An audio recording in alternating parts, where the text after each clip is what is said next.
In this SolidWorks tutorial, we're going to cover the draft feature. Basically, we want to add a slight angle to a feature, a face, it could be a hole.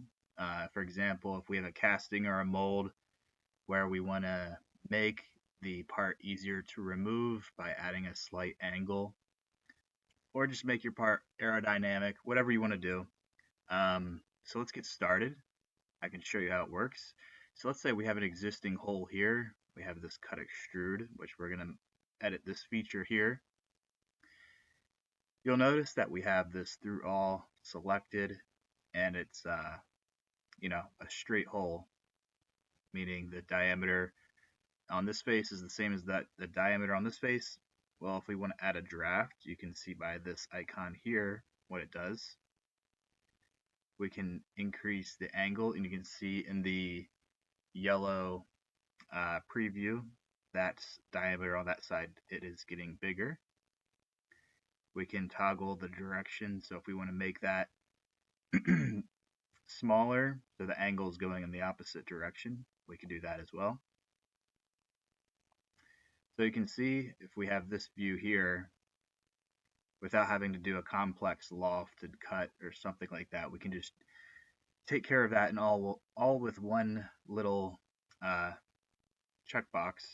So we've got that draft applied to this hole. If I go to a section view, you can really get a good look at. Let me delete that.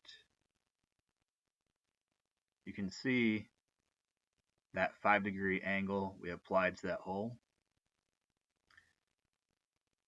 We can also apply drafts to not only extruded cuts, but also entire faces. So if we go to features, we go to draft up here. Let's say we want to apply a 5-degree item to draft. We can select our faces here. We'll select this entire face, and then our plane, our neutral plane, we'll select this middle plane.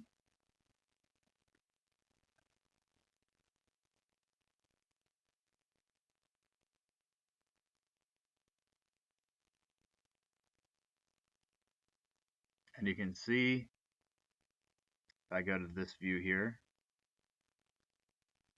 the 5-degree draft has been applied to that entire face. So that's the purpose and how to use the draft tool. Like and subscribe to the channel. I love having your support. We'll see you on the next one.